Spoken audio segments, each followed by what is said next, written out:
¿Dónde más iré, Dios? ¿Dónde más iré? Tienes palabras de vida eterna. ¿Dónde más iré, Dios? ¿Dónde más iré? Tienes palabras de vida eterna. ¿Dónde más iré, Dios? ¿Dónde más iré? Tienes palabras de vida eterna. ¿Dónde más iré, Dios? ¿Dónde más iré? Tienes palabras de vida eterna. Buenas tardes, hermanos, que Dios les bendiga. Es una bendición poder comenzar este nuevo tiempo juntos con la palabra del Señor. Y bueno, agradecido al Señor por todo lo que Él hace, por este nuevo domingo que estamos juntos escuchando su palabra. Vamos a leer la palabra de Dios en 1 Corintios capítulo 12, versículo 20 al 31. Vamos a completar el capítulo 12 en este recordatorio de sermones que estamos haciendo y luego vamos a orar. 1 Corintios capítulo 12, versículo 20, téngalo ahí hasta el 31, luego déjalo abierta a su Biblia en ese pasaje y vamos a ir viendo versículo por versículo. Dice: pero ahora son muchos los miembros, pero el cuerpo es uno solo. Ni el ojo puede decir a la mano, no te necesito, ni tampoco la cabeza a los pies, no tengo necesidad de vosotros. Ahora bien, los miembros del cuerpo que parecen más débiles son los más necesarios, y aquellos del cuerpo que nos parecen menos dignos, a estos vestimos más dignamente, y los que nosotros son menos decorosos se tratan con más decoro. Porque los que nosotros son más decorosos no tienen necesidad, pero Dios ordenó el cuerpo, dando más abundante honor al que le faltaba, para que no haya desavenencia en el cuerpo, sino que los miembros todos se preocupen los unos por los otros. De manera que si un miembro padece, todos los miembros se duelen con él, y si un miembro recibe honra, todos los miembros con él se gozan. Vosotros, pues, sois el cuerpo de Cristo y miembros cada uno en particular. Y a unos Dios puso en la iglesia, primeramente apóstoles, luego profetas, lo tercero maestros, luego los que hacen milagros, después los que sanan, los que ayudan, los que administran, los que tienen el don de lenguas. ¿Son todos apóstoles? ¿Son todos profetas? ¿Todos maestros? ¿Hacen todos milagros? ¿Tienen todos dones de sanidad? ¿Hablan todos en lengua? ¿Interpretan todos? Procurad pues los dones mejores, mas yo muestro un camino aún más excelente. Oremos.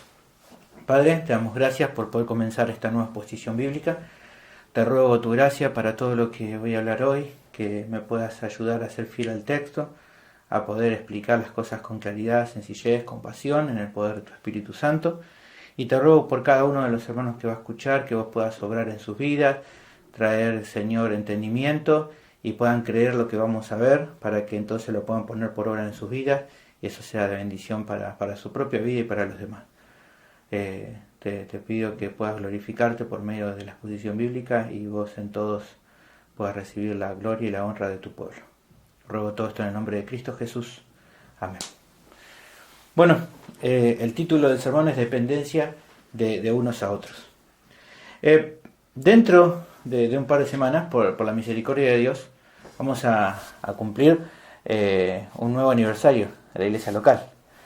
Y entre tantas cosas, para destacar, creo, en estos 7 años, hay muchas, ¿no? Pero una de las más preciosas creo que ha sido ver a los hermanos crecer a la imagen de Cristo. Estoy plenamente convencido de que parte de eso, lo hablaba esta semana con algunos hermanos, creo que parte de eso tiene claramente que ver con que domingo tras domingo la palabra de Dios ha sido expuesta fielmente, poder predicar expositivamente ha sido una bendición, que con el tiempo cada vez lo vamos viendo bien, lo vamos viendo mejor, ¿no? Pero también hay que reconocer, ¿no?, que cada miembro, el aporte de cada miembro que luego de escuchar esa palabra pudo creer, pudo entender, ¿no?, creer en eso y ponerlo por obra en su vida, digamos, ¿no?, por medio de la gracia de Dios. ¿Y cuál fue el resultado de eso? Bueno, muchos resultados preciosos. Por un lado, también pienso, ¿no?, por ejemplo, en que muchos se han comprometido con la gran comisión, discipulando a otros. Eso es algo que en la iglesia se puede ver y podemos dar gracias a Dios por eso. Y también, ¿no?, las personas usando sus dones para beneficiar a los demás. Cada uno pudo usar sus dones o está creciendo en usar sus dones para poder beneficiar a los demás. Y bueno, la gloria a Dios también es por eso, ¿no? En cada servicio que cada miembro, que cada uno de ustedes puede realizar en la iglesia local. Ahora, ¿por qué menciona esto, no? ¿Por qué menciono esto al comenzar? Bueno, porque el pasaje de hoy apunta a recordar una verdad muy importante, que justamente se necesita el aporte de cada miembro, que cada miembro cumpla su función para que entonces la iglesia pueda seguir creciendo. Si queremos seguir creciendo espiritualmente hablando, luego Dios establecerá el número de los que seamos, pero lo que realmente importa, que es crecer espiritualmente, depende en cierta medida de el aporte de cada uno de los miembros en el rol que le toca ocupar. Y no solamente se requiere el aporte que cada uno pueda hacer, que cada uno sirva, sino también la actitud que tengamos a la hora del servicio, que es hacerlo en unidad, trabajar unidos. Eso creo que es tan importante como el hecho de trabajar en sí mismo.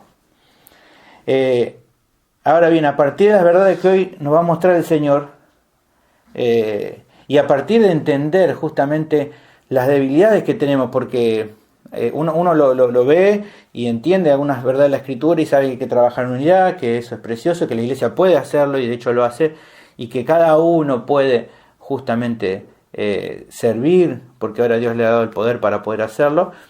Aún así, conociendo nuestras habilidades, que todavía somos pecadores y estamos en proceso de santificarnos, Dios justamente estableció un plan dentro de cada iglesia para que entonces, si la iglesia sigue ese plan que Dios ha establecido, entonces todo el cuerpo va a poder crecer. Eso es precioso, el Señor ha establecido un plan, y de eso vamos a hablar un poco hoy, ¿no?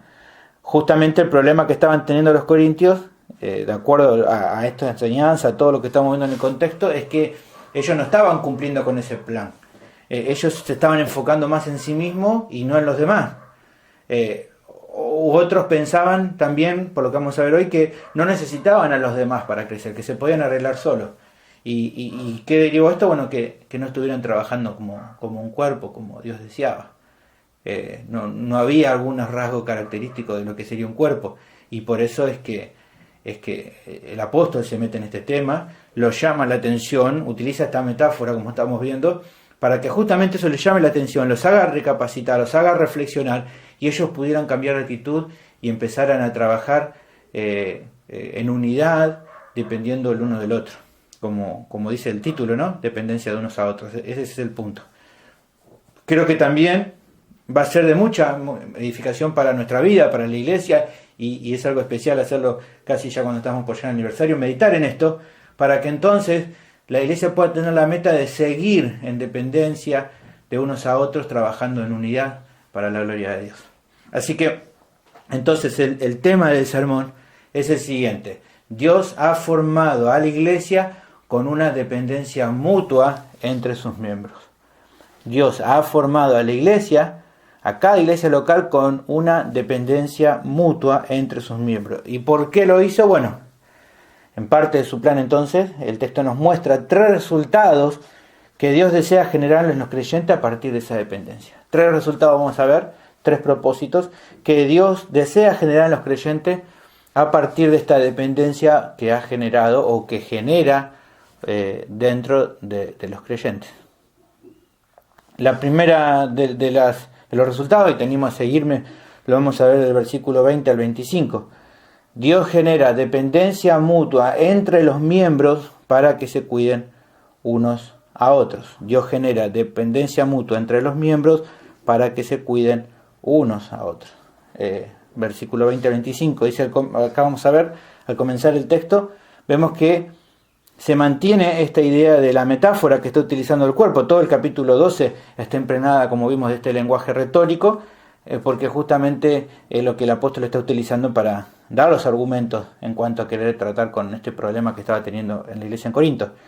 Dice versículo 20, pero ahora son muchos los miembros, pero el cuerpo es uno solo.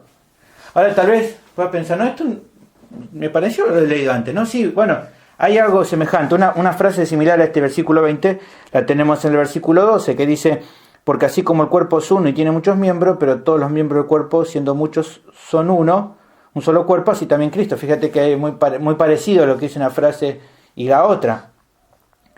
el asunto es que, aunque hay palabras similares entre el versículo 20 y el versículo 12, aquí el enfoque es otro, tiene otro sentido. O sea, aquí vimos anteriormente, en los versículos anteriores, que se utilizaba todo este lenguaje retórico para hablar acerca de la importancia de los creyentes respecto a las funciones, ¿no? A la importancia de la función que cumple cada uno para el beneficio de la iglesia. Ahora la ilustración que tenemos aquí va a empezar a hablar sobre otro aspecto en cuanto a la importancia en la iglesia de cada uno de los miembros, y lo hace a partir de este texto, entonces teniendo palabras similares pero con otro sentido. ¿Cuál es el sentido que vamos a empezar a ver acá? Bueno, lo que dijimos recién cuando comenzábamos en el tema en el asunto del tema del sermón, que es que hay una dependencia mutua, que Dios ha generado una dependencia mutua entre los miembros, una dependencia de unos a otros, como decía el título del sermón. Y sobre esto es que gira toda la enseñanza de hoy. Ahora, fíjate que yo te estoy marcando que esto no es que se da de forma casual, digamos. No es que bueno, salió así. No es que la dependencia que hay entre los creyentes es algo que, bueno, nadie lo esperaba. Dios, dentro del plan que Él estableció, ha querido generar este tipo de dependencia. Él ha generado esto. Él lo ha hecho de esta manera. Él tiene un plan detrás de esta dependencia mutua entre los miembros. Y eso lo vamos a empezar a ver a partir de lo que sigue el versículo 21. Dice: ni el ojo puede decir a la mano, no te necesito, ni tampoco la cabeza a los pies, no tengo necesidad de vosotros. Acá vemos en una conversación imaginaria, como dijimos, no esto es lenguaje metafórico. Evidentemente un miembro del cuerpo no le dice a otro miembro del cuerpo, no le habla, ¿no? Es claro esto, ¿no? Los ojos no hablan, las manos no hablan, ¿no? Evidentemente no lo hacemos, entonces entendemos que está hablando acá lenguaje metafórico. Ahora, entendiendo que esto es lenguaje metafórico, lo que está marcando acá es una actitud que no se espera o que no debería esperarse de ningún miembro que pueda tener tal vez alguna actitud o una función más relevante y que le diga, y que ese miembro que tenga una actitud o una función más relevante le quisiera tal vez decir a alguien que tenga, a otro miembro que no tenga una función tan relevante como él. No se esperaría de ese miembro que le dijera a ese miembro inferior, no te necesito. No debería pasar eso. No debería ser que el ojo le dijera a la mano, no te necesito. Ahora, alguien podría decir, bueno, pero es normal que diga eso, en un sentido. ¿Por qué? Porque bueno, si nos ponemos a pensar, ¿no? Los ojos no necesitan de las manos para poder ver. No es que los ojos necesitan para poder visualizar algo de las manos. No es así. Ni tampoco la cabeza necesita para poder funcionar a los pies. Aquí la cabeza no está hablando de Cristo como en otros pasajes. Aquí solamente se utiliza la idea de cabeza simplemente como para darle más fuerza a la metáfora. Bueno, la cabeza no necesita de los pies para poder cumplir con su rol, para poder funcionar como funciona. No los necesita.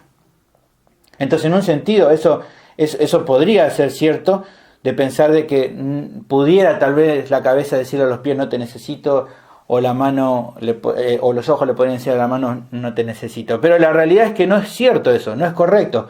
¿Por qué no es correcto? Porque aunque se entiende de que los ojos no necesitan de las manos para poder cumplir con su función, en un sentido para poder cumplir de una manera eficiente con su función sí necesita de las manos. Para que pueda llevar adelante la función que le toca, en algunas ocasiones va a necesitar de otros miembros, en este caso de las manos. No sé si llega a ver, digamos, pensarlo de esta manera. Cuando a veces vas por la calle y de repente viene un viento con mucho polvo, ¿no? ¿Y qué pasa enseguida con el cuerpo? Las manos, ¿qué hacen?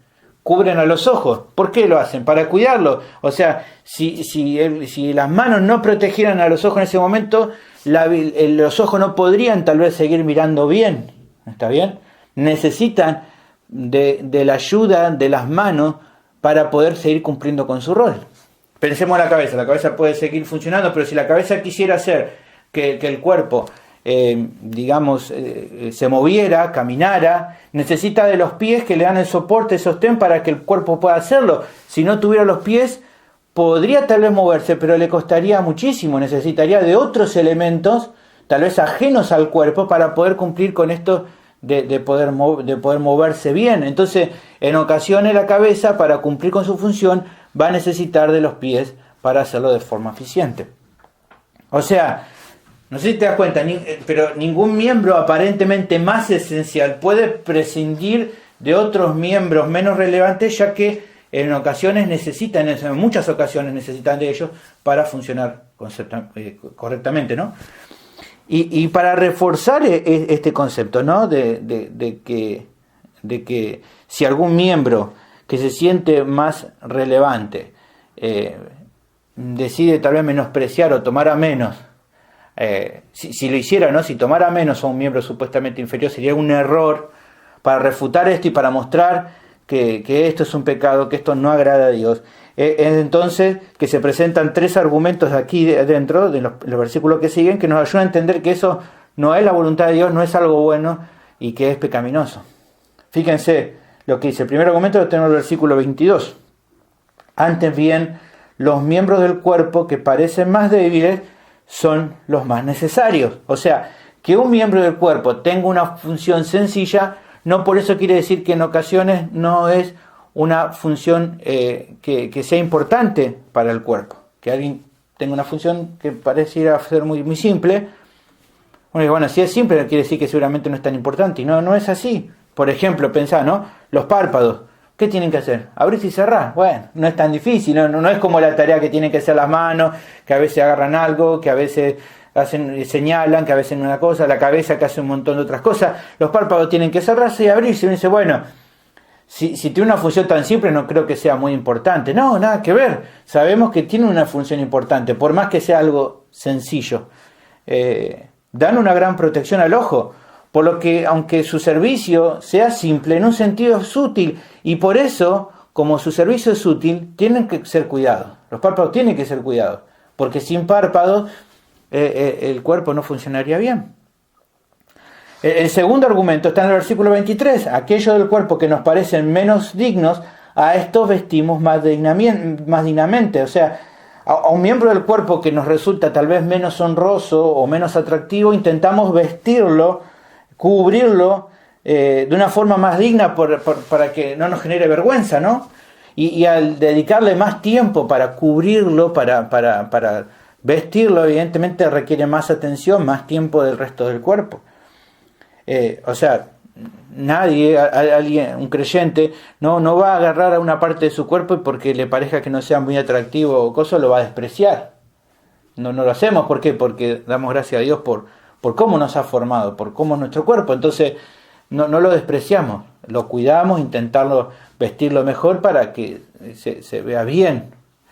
Ahora, si nosotros hacemos eso con nuestro propio cuerpo, ¿cómo no tendríamos que tener esta misma actitud de dedicarle tiempo, atención a los miembros que tal vez parecieran ser no tan relevantes o que no parecieran cumplir con una función más visible? ¿No? Sería un error.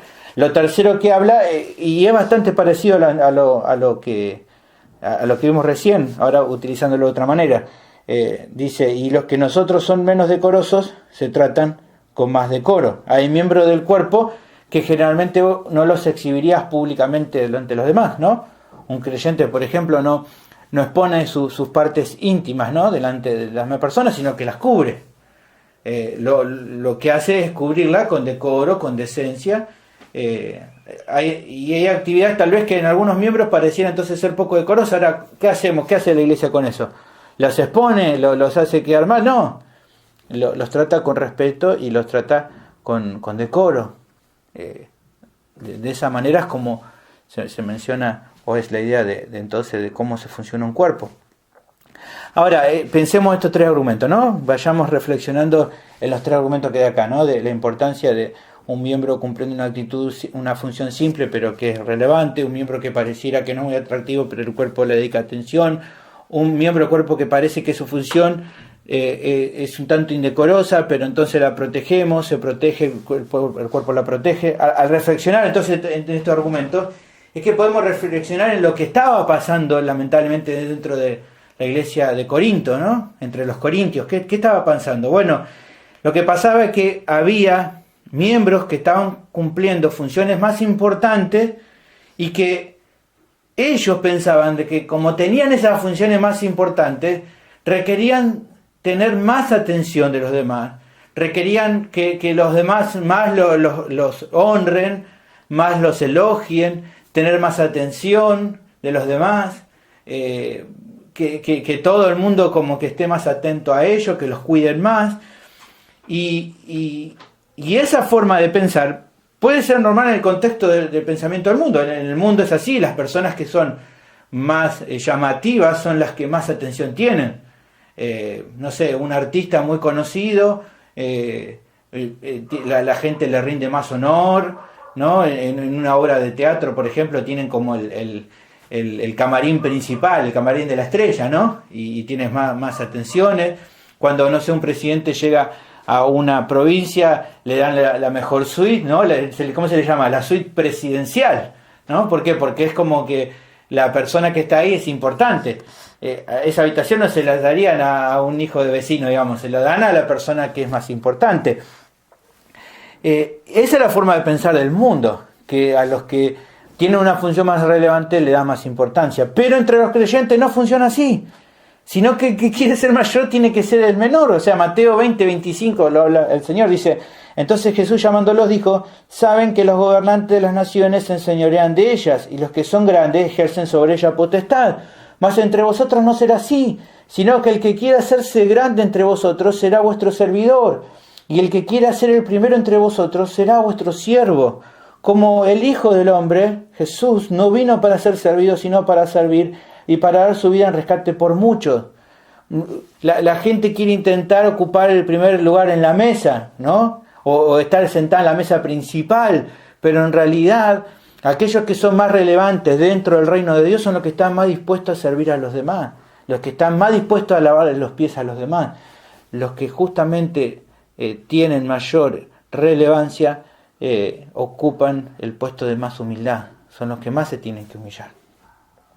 Por lo tanto, entonces, para derribar esta idea pecaminosa que estaba pasando en la iglesia allí en aquel tiempo y que es tan común entre los incrédulos, lo que remarca el pasaje a continuación es que en Cristo es todo al revés de lo que pensaban los corintios y cómo se maneja el reino de los cielos. Fíjate el versículo 24: porque los que en nosotros son más decorosos no tienen necesidad. O dicho de otra manera, lo puse así, mira: si Dios te bendijo con dones más importantes, con una función, un rol dentro de la iglesia más importante, más visible, más destacable, entonces entendé que vas a ser tal vez el que menos honra debe procurar para sí mismo.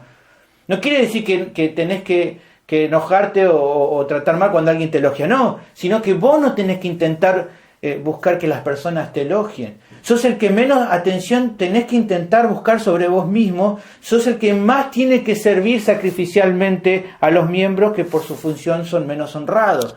O sea, si tu propósito es tal vez el día de mañana llegar a ocupar un rol dentro de la iglesia de importancia, que sea más visible, tenés que verlo como no como algo que te lleve a que entonces seas más relevante o más reconocido, sino por el contrario a ser el mayor siervo de todos.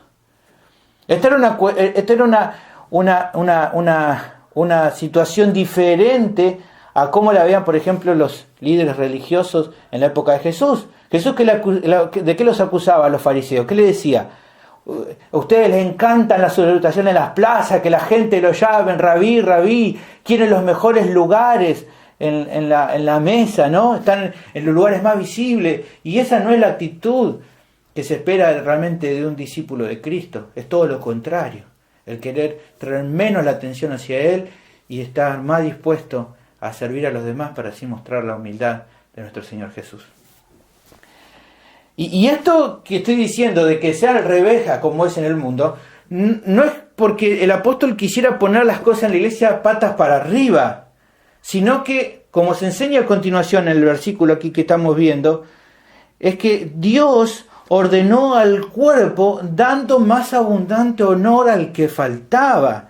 O sea, así como es Dios quien define las diferentes funciones dentro del cuerpo, eso lo vimos en los versículos 4 al 6, ¿no? Los diferentes dones, diferentes ministerios y diferente poder para cada uno, lo diverso que es Dios lo estableció.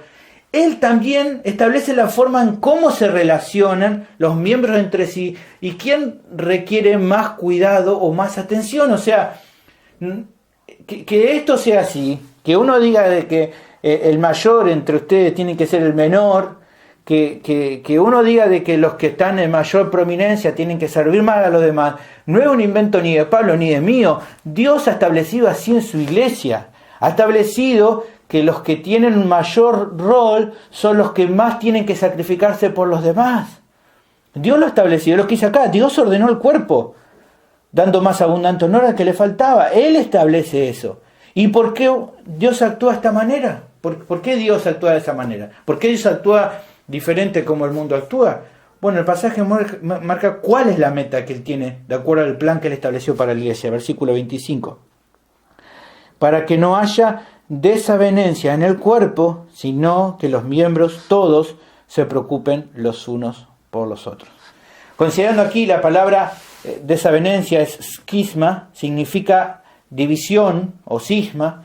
Lo que está marcando aquí es el primer propósito del Señor al generar dependencia mutua entre los miembros. ¿Cuál es?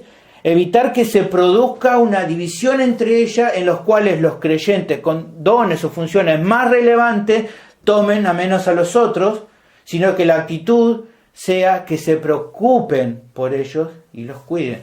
Que Dios haya generado esta dependencia y haya generado entonces que haya mayor, digamos que los que son más importantes o que cumplan funciones más importantes dentro de la iglesia se sacrifiquen, se pongan más a atender a los demás, es porque entonces los cuiden a los miembros que tienen funciones menos relevantes, que los valoren, que los respeten, que los más grandes, por así decirlo, sirvan a los más pequeños, porque en definitiva lo que están haciendo con eso es mostrar a Cristo por medio de sus vidas.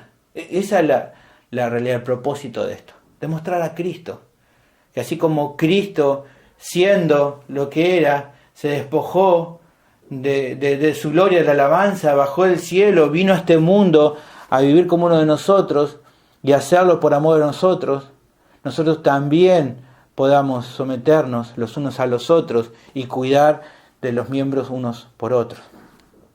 Ahora, a partir de esta idea de preocuparse los unos por los otros, surge también otro concepto muy importante para mencionar.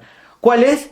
Entonces, queda descartado por un lado el que haya un miembro que diga: yo no necesito a los demás, yo soy bastante crecido, ya maduré mucho en el Señor, ya conozco mucho de la Biblia, ya he leído un montón de teología, yo no necesito de los demás. Eso evidentemente queda descartado.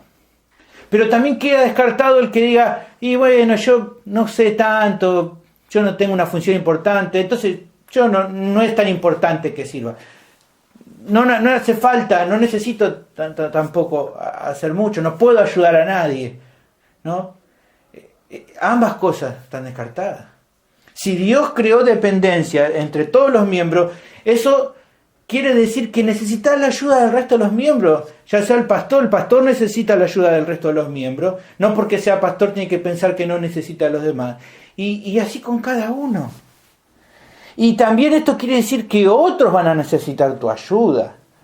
Porque la realidad es que siempre va a haber miembros que necesiten de tu ayuda para poder cumplir tal vez con la función que a ellos les toca. Nadie puede decir no te necesito y nadie puede decir yo no tengo nada para hacer por los demás. Eso es lo que no se puede. No hay excusa para ambos tipos de pensamiento. Si los que ponen excusa en dejarse ayudar tienen que arrepentirse, tienen que luchar contra su orgullo y dejar que otros los sirvan. Hay gente que le resulta fácil servir acá, servir allá, y ellos nunca quieren dejarse servidos, nunca comentan una necesidad, les parece que son demasiado fuertes. Y tal vez te dicen: no, pero yo no digo que sea fuerte, esta vez que yo soy humilde, pero nunca piden ayuda en nada. Eso no está bien, tienen que dejarse ayudar, necesitan de los demás. Y por el contrario están los que siempre quieren recibir atención o sea, siempre están los otros que siempre piden ayuda, pero ellos no ayudan a nadie. Eso también tienen que arrepentirse, dejar de lado el orgullo y estar dispuesto a ayudar, aunque tenga tal vez poca o recién está comenzando o tal vez está hace un tiempo, siempre hay algo para hacer. ¿Por qué? Porque Dios te ha dado dones y te ha dado una función dentro del cuerpo. Entonces, uno y otro tiene que cambiar su actitud. Los que les gusta ayudar pero no reciben ayuda tienen que empezar a dejarse ayudar y seguir ayudando. Y los que siempre piden ayuda y no quieren hacer nada, tienen entonces que seguir siendo ayudados pero empezar a ayudar a los demás. Ahora, si vos sos alguien que en realidad está en la iglesia y no ayudas a nadie y no pedís nunca ayuda, que es el otro caso entre medio, bueno, lo que tenés que empezar a hacer es comprometerte con tu iglesia local. Es empezar a entender a quién podés ayudar y empezar a poder acercarte a los demás cuando necesitas ayuda. Comprometerte con tu iglesia local porque tus hermanos lo precisan. Esa interacción tuya con los demás es necesario para que la iglesia crezca. Esta es la clave de lo que estamos viendo hasta acá, que todos necesitamos de todos, que todos los miembros necesitan en cierta medida del resto de otros miembros. Hay una dependencia mutua entre nosotros. Esto es el principio que este pasaje está marcando. Ahora, hay dos cuestiones, ¿no?, que se desprenden de esta explicación. Lo primero es que no te involucres en la vida de tus hermanos es pecado. Porque su voluntad es que nos preocupemos unos por los otros. Entonces, ¿qué te vas a preocupar por alguien si no tenés idea de nadie, de lo que hacen los demás? ¿Qué te vas a preocupar si no estás involucrado con nadie? Sí, con tal, a un hermano, otro hermano me involucro, no, uno, dos. Y eso no alcanza, tenés que involucrarte con más personas, con todos los que puedan. No digo que con toda la iglesia porque hay muchísimos hermanos, pero involucrate en la vida de los demás. Para poder entonces ocuparte de ellos, porque no involucrarse en la vida de los demás es pecado. Y por otro lado, no estar ocupado en la vida de tus hermanos va a afectar al cuerpo, pero también te va a afectar a vos mismo. Vas a ser apático a la necesidad de los demás. Difícil que vaya creciendo en vos la misericordia, el amor, la paciencia, si no te involucras con la vida de los otros. Porque cuando te involucres con la vida de los otros, te van a fallar.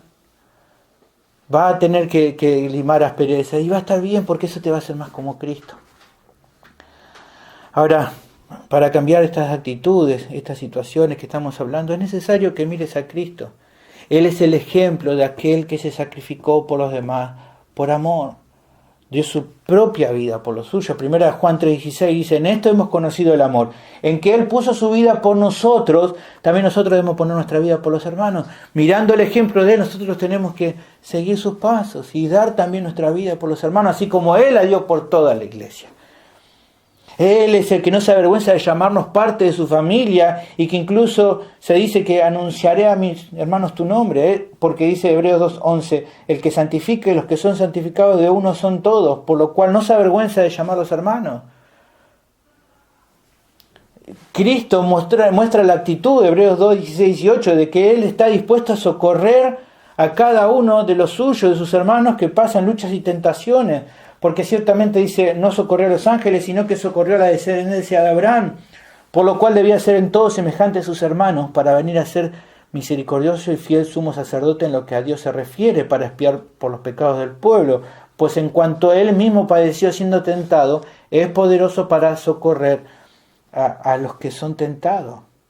Entonces me preguntas, ¿no deberías vos seguir su ejemplo y usar de tus dones para cuidar, para socorrer a tus hermanos, para ayudarlos? ¿O vas a tomar la actitud de Caín que decía, ¿acaso yo soy guarda de mi hermano? ¿Cuál es la actitud que vas a seguir? ¿Cuál es la actitud? ¿Ves la dependencia que tenés de tus hermanos? ¿Notás que realmente estás involucrado en la vida de los demás? ¿Notás eso que te involucraste? ¿Con cuántas personas estás involucrado dentro de la iglesia local? ¿Cuántos, dejás que los demás se involucren en tu vida? ¿Te involucras en la vida de los demás? Te decía primero, ¿dejás que otros también se involucren en la tuya? Sigamos. Otro de los propósitos en esto que Dios genera dependencia mutua entre los miembros. Dijimos primero para que se cuiden los unos a los otros, para que se preocupen los unos por los otros. Y lo siguiente lo tenemos en el versículo 26, para que haya compañerismo de unos con otros. Esta es la siguiente razón, el siguiente propósito, la siguiente meta de Dios. Como acá vemos una explicación, ¿no?, bastante clara, versículo 26. De manera que si un miembro padece, todos los miembros se duelen con él, y si un miembro recibe honra, todos los miembros con él se gozan. Como hemos visto recién, los miembros con más relevancia deben esforzarse por cuidar, por preocuparse por los más débiles o menos prominentes, y los más débiles deben permitir que los más fuertes los ayuden. Cuando eso pase no habrá lugar para divisiones, como dijimos, sino que entonces habrá como resultado la unidad. Y si hay unidad, como si fuera una cadena ahora, entonces lo que va a ocurrir es lo que pasa en esta sección, como dice aquel versículo: cuando un miembro sufre, todo el cuerpo se duele juntamente con él. Y por otro lado, cuando un miembro recibe honra, todo el cuerpo se alegra con él. Ahora, ¿cómo es que se logra esto? ¿Cómo es que se logra esta reacción de que cuando un miembro se goza, todos se gozan con él? Y que cuando un miembro sufre, los demás sufren con él. ¿Cómo se logra esto? Que es tan diferente a cómo es en el mundo. En el mundo no pasa así. En el mundo muchas veces pasa todo lo contrario. Vos conocés a veces en el trabajo, ¿no? Cuando se presenta un ascenso y dice, bueno, acá su compañero que estaba hasta ahora trabajando con ustedes va a ser reconocido, va a ser el nuevo jefe del área, ¿no? Y bueno, ¿quién aplaude? Y todos empiezan a aplauden, y por dentro dice, qué ganas de matarlo, ¿no? Voy a hacer lo posible para sacarlo y yo agarrar ese puesto, ¿no? Muy pocos se gozan cuando otro es honrado, ¿no? Es como cuando en los concursos de belleza, ¿viste? Que gana la reina y las otras, las princesas, como que saludan porque tienen que hacerlo, ¿no? Porque, bueno, es lo que corresponde por el protocolo, pero en realidad quisieran estar en el lugar de él. La gente generalmente le cuesta gozarse con los demás cuando otro es honrado, porque ellos quisieran la honra para ellos mismos, ¿no? Pero ¿cómo es que se logra esto en la iglesia? Bueno, cuando los miembros se cuidan y están involucrados unos con otros. Por un lado pensar, si no sabes nada, si no te involucras nada en la vida de los demás, no conoces nada de la vida del otro, ¿cómo podés sobrellevar la carga del que está afligido si no tenés ni idea de lo que está pasando? A veces pasa en la iglesia, decir, bueno, tal, no sé, llega un anuncio, sí, saben que tal hermano está muy grave. Y yo, ¿cómo pasó? Nunca se enteró de que estaba enfermo. O nunca, ¿cómo nadie me contó? No, es que nunca te involucraste con nadie, entonces por eso no te enteraste. O a veces dice, tal hermano sabe que le pasó algo muy grave, pero bueno, ya está mejor. ¿Y cuándo pasó eso? Y el otro día lo pusieron en WhatsApp. Oh, no me enteré. No es que no te enteraste, que miraste así, pasaste de largo el WhatsApp, ni prestaste atención a lo que estaban pasando otros. Si no te involucras en la vida de los demás, ¿cómo te vas a afligir con él? ¿No? ¿Cómo vas a, como dice Gálatas 6:2, sobrellevar la carga los unos a los otros si ni te involucras? No tenés ni idea de lo que pasa. No, lo que pasa es que yo me colgué. Mentira, no es que nos colgamos, es que no nos importa, porque cuando realmente algo nos importa, entonces nos involucramos. Dejemos de mentir, dejemos de utilizar, esa es una frase horrible, eso de que me colgué. No existe me colgué. Cuando yo estoy realmente interesado con los demás, veo cómo están, me preocupo, miro, presto atención a lo que está pasando. ¿Por qué? Porque me importan los demás. Ahora, por el otro lado también, ¿cómo podés gozarte con una persona si no sabes el esfuerzo que le significó cumplir con su labor? Evidentemente, cuando estamos involucrados en la vida de los demás y vemos que un hermano le va bien, sí, gracias, Señor. Cuando, no sé, un hermano dice, saben, hermanos, que en este trabajo donde estuve me efectivizaron, ¿no? Y uno da gracias, uy, qué bueno. Algunos ni cuenta, tenías un trabajo nuevo, ni sabía. No te involucraste, porque por ahí capaz que ella había contado un tiempo atrás, o tal vez muchos sabían de que el hermano hacía tiempo que estaba buscando un trabajo. Pero si no sabés el esfuerzo que le ha costado, no tenés ni idea. No tenés ni idea. Entonces, al involucrarte con los demás, a cuidar de los demás, tal vez muchos se van a gozar con ese hermano porque estuvieron orando por él en el tiempo que él estaba buscando ese trabajo. Pero si nunca oraste por él, si nunca te involucraste, difícilmente puedas gozar con esa persona. El pastor MacArthur remarca lo siguiente: en la iglesia amorosa y obediente que Dios ha planificado para sus hijos, si un miembro padece, todos los miembros se duelen con él. Y si un miembro recibe honra, todos los miembros con él se gozan. Solo esa clase de amor y preocupación mutuos puede prevenir o sanar la división y preservar la unidad. No hay indiferencia de unos para con otros, ni rivalidad ni competencia, ni envidia ni malicia, ni inferioridad ni superioridad, sino solo amor. Ahora, este lenguaje metafórico se observa realmente en el cuerpo. Por ejemplo, cuando te enfermas, el organismo se activa para generar las defensas necesarias para recuperarte. Pero también cuando un miembro recibe gozo por algo, el resto del cuerpo también se goza. Es cuando olés que viene la comida, ¿no? Ya dentro de un rato empiezas a sentir el olorcito. Qué rico, ¿no? Y como que tu cabeza lo procesa eso, y tus manos se empiezan a frotar, y tu boca se empieza a llenar de saliva. El cuerpo se está preparando porque se goza con la idea de que va a recibir algo que le gusta, ¿no? Así es que le pasa al cuerpo, no lo hace fingido, le sale porque es un cuerpo, porque el cuerpo está unido. Si esto no fuera así, si el cuerpo no estuviera unido, no puede experimentar esas sensaciones. Por eso cuando la iglesia está unida, los miembros se pueden gozar con el gozo del otro. El dolor de uno es el dolor de los demás, porque en ese momento cuando el cuerpo está unido, cuando se preocupan los unos por los otros, entonces esto es más normal, más habitual. Entonces el propósito por el que Dios generó una dependencia mutua entre los creyentes, que llevan a que, como dice Filipenses 2:2, sientan una misma cosa, que los lleve a la unidad, es lograr que haya un compañerismo genuino entre los creyentes, que haya un compañerismo de unos a otros. Ahora, ¿qué significa que seamos compañeros? Quiere decir que aunque en un sentido vos tenés una responsabilidad particular por tu vida, en otro Dios ha establecido que los miembros anden juntos ahora y por toda la eternidad. Que seamos compañeros quiere decir que Dios nos involucró dentro de un cuerpo para que caminemos juntos toda la vida cristiana. O sea, estás yendo camino a encontrarte con el Señor, pero no estás yendo por ese camino para encontrarte con Él en soledad, para llegar a Él solo, sino que fuiste formado para una vida en comunidad, la cual claramente, como vemos en este pasaje, evidentemente queda de una manera implícita en este pasaje, en ese camino, en esta vida de comunidad, los momentos difíciles, tanto como los momentos felices, nos unen más. Esta semana hemos pasado una situación con un hermano que tuvo un momento de enfermedad, y todos los miembros se unen al ver el dolor del hermano. ¿Y eso qué genera? Más unidad, más amor de unos por los otros. Y más gozo cuando vimos que luego el hermano se recuperó, pasó el momento difícil, hubo más gozo en nosotros. ¿Y eso qué genera? Genera más unidad. Genera que recordemos estos momentos como algo que nos unió más como cuerpo. Por eso Dios a veces produce estos momentos difíciles para unirnos más.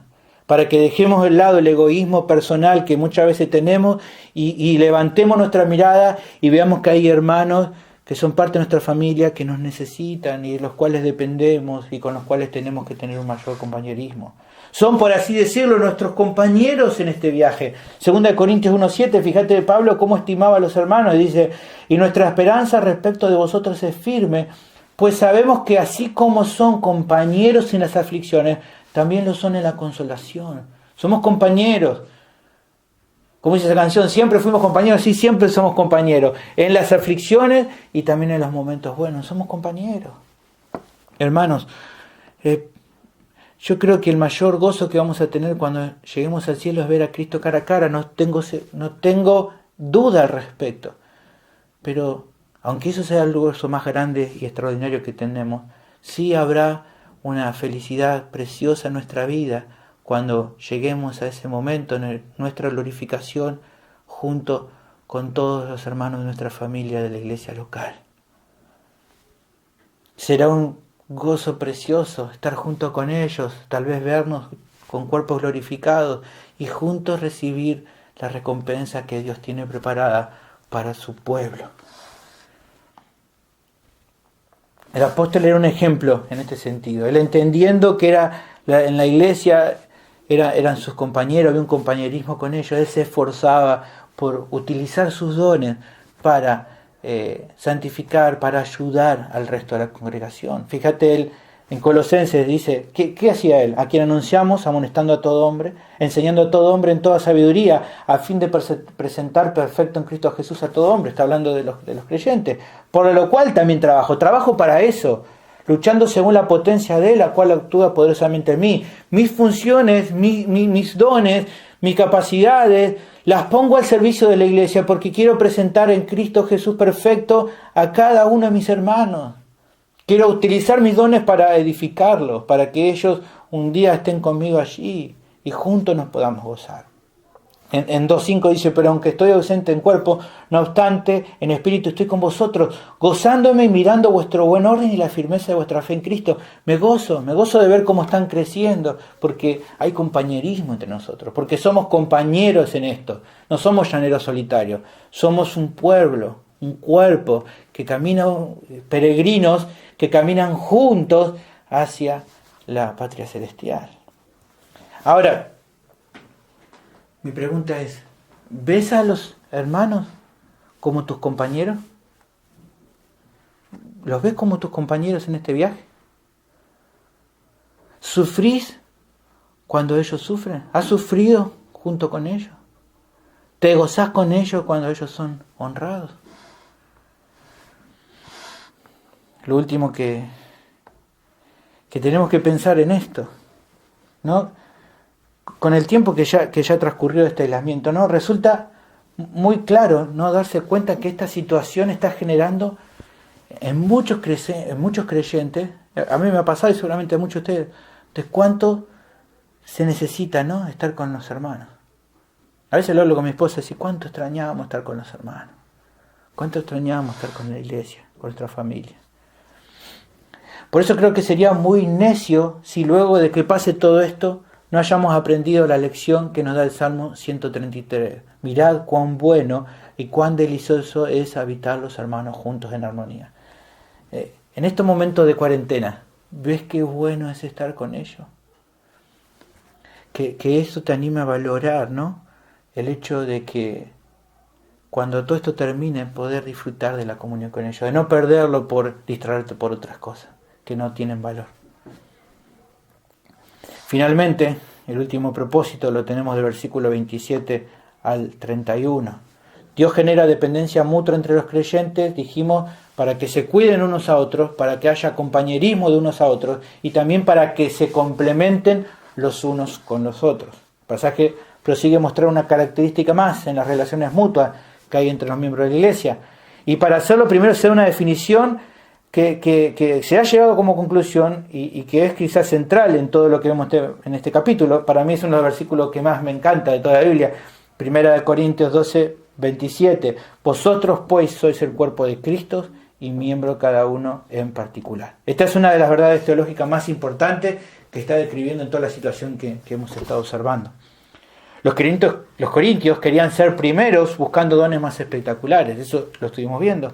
Pero al ver que cada uno de ellos en particular es un miembro del cuerpo de Cristo, entonces no hay lugar para pensar en actores principales y en actores de reparto. No hay lugar para estrellas en esto, porque cada uno de ellos es miembro en particular. En todo caso, lo que tenemos que entender es que el único que merece los aplausos en esta obra es nuestro Señor Jesús. Él es el que merece toda la gloria, no nosotros.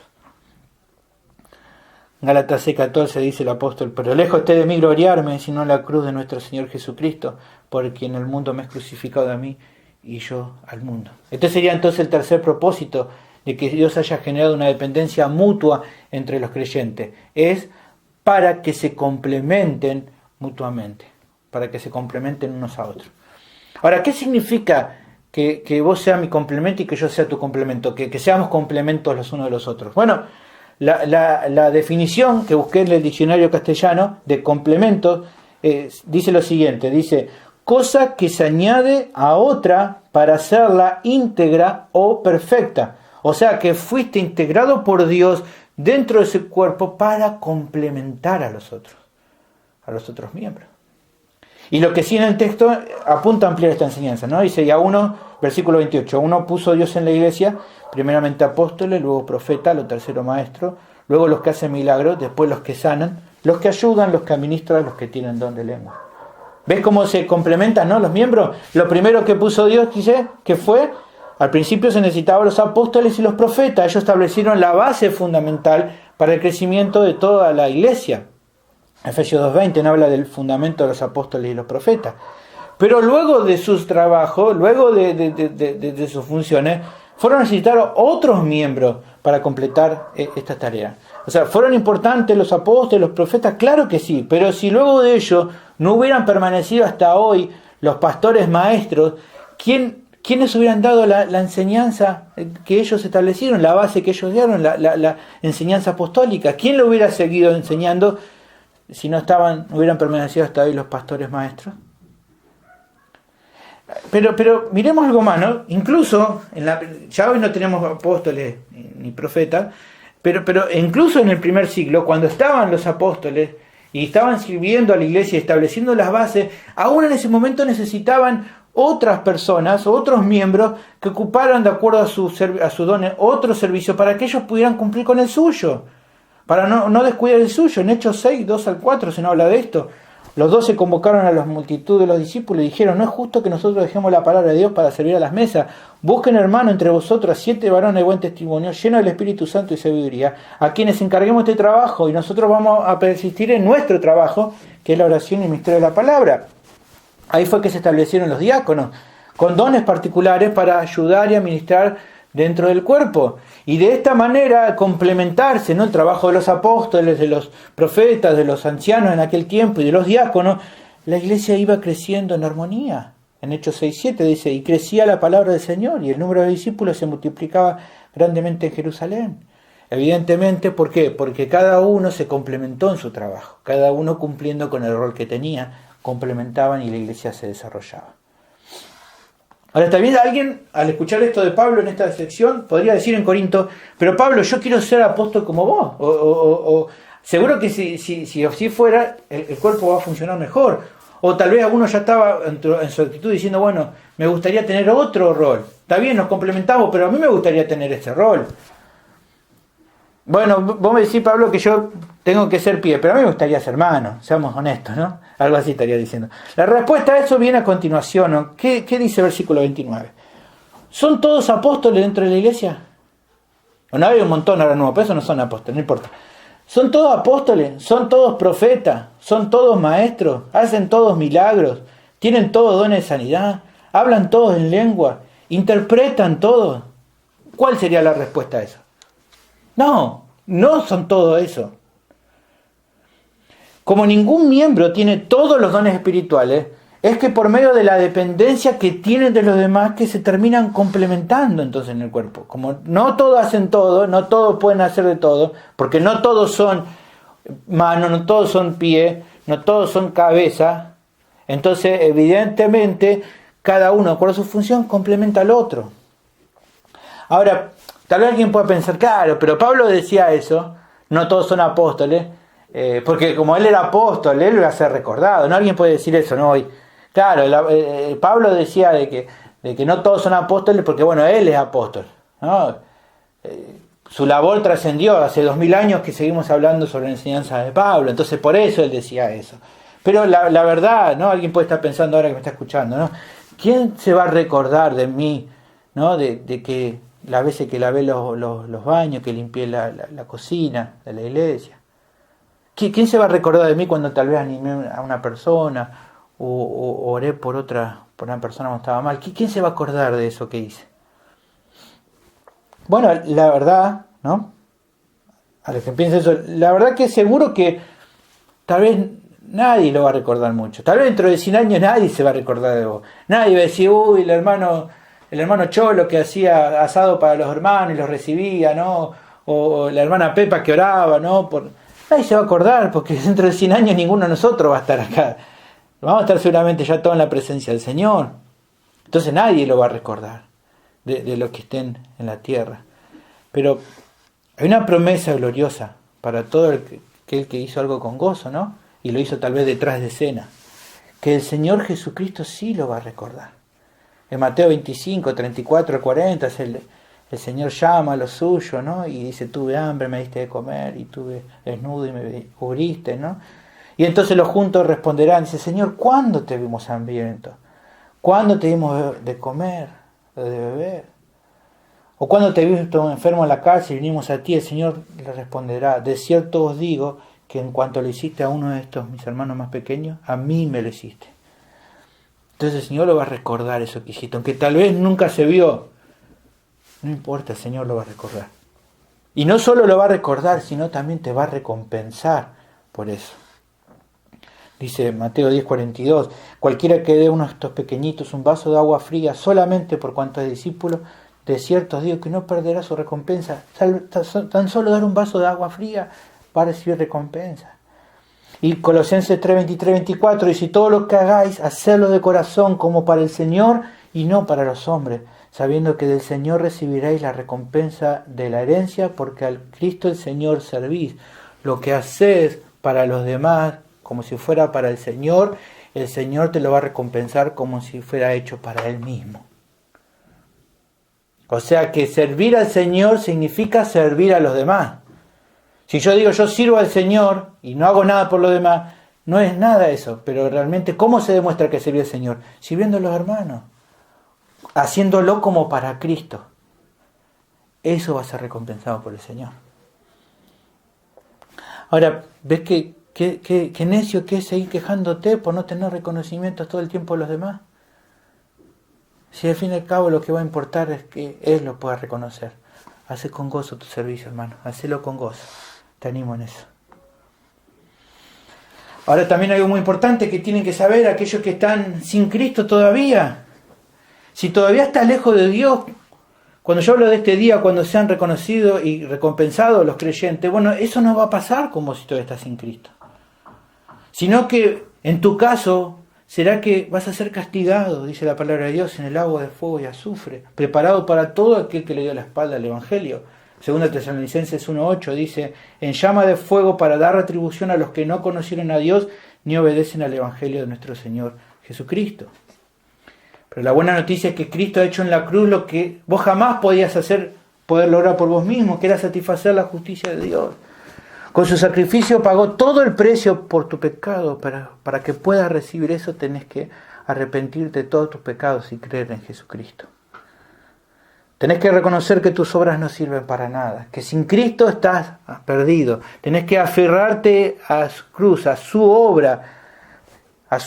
obra redentora. Y su promesa es que todo aquel que viene, yo no le echo fuera. Por eso te animo a que hoy vengas a Cristo. Que no lo dejes para otro día porque mañana puede ser tarde. El texto finaliza haciendo un pedido, ¿no? A partir de todo lo observado, versículo 31 finalmente dice, procurad pues los dones mejores. Algunos corintios tenían más de un don, pero como estamos viendo su deseo era priorizar como los más espectaculares. Pero el apóstol los anima a hacer otra cosa. Él está diciendo, esfuércense en usar los dones que sean de más edificación para los demás. No los que sean los más llamativos, sino los que sean de mayor provecho para el resto de los miembros. Esto después lo trata con más claridad en capítulo 14, cuando le dice, por ejemplo, así que quisiera que todos hablaran en lengua, pero más que profetizaseis, porque mayor es el que profetiza que el que habla en lengua, a no ser que las interprete para que la iglesia reciba edificación. Está diciendo, tienen muchos dones, pero pongan el foco más en aquellos que edifican más. Procuren usar eso principalmente. No se enfoquen en usar los dones que sean más llamativos para los demás. Úsenlo si tienen que usarlo. Y seguramente va a llamar la atención, pero enfóquese principalmente en lo que sea de edificación para los demás. Saquen de su mente la idea de querer ser más, llamar más la atención. Ahora, lograr cumplir con este pedido, para ellos no iba a ser fácil, ya que ellos deseaban todo lo contrario. Y a veces estamos en esa lucha, ¿no? con el egoísmo, ¿no? Para eso hacía falta un condimento especial. Y el apóstol sabe que es así, por eso luego el capítulo 13 nos va a dar donde va a dar la clave para poder trabajar en diversidad, pero con completa unidad, dependiendo mutuamente los unos con los otros. Por eso dice, yo os muestro un camino aún más excelente. El camino que los miembros de una iglesia local que quieren honrar a Dios, de verdad, tienen que transitar para andar como dice aquí, es el camino del amor. Es ese camino. Solamente es ese camino. Sea que tenga, como nosotros, una iglesia que va a cumplir 7 años, o que tenga muchos más. O sea, sin amor genuino, tanto nuestra iglesia como cualquier otra iglesia está destinada al fracaso. Esa es la realidad. Para que el pueblo de Dios se mantenga por otros 7 años más y por todos los años que haga falta, va a tener que transitar en amor. Nosotros vamos a tener que transitar en amor, y los que sigan luego de nosotros, que tomen la posta de este trabajo en la iglesia, tendrán que transitar en amor. Por eso necesitamos recordar todos los conceptos vistos en este capítulo. No queda en duda entonces que es necio tratar de vivir la vida cristiana sin otros cristianos. Los necesitas. Ellos te necesitan. Dios quiso, de acuerdo a este plan, para la iglesia que así fuera. Ahora mi pregunta es, ¿vas a ir en contra de Dios actuando con orgullo?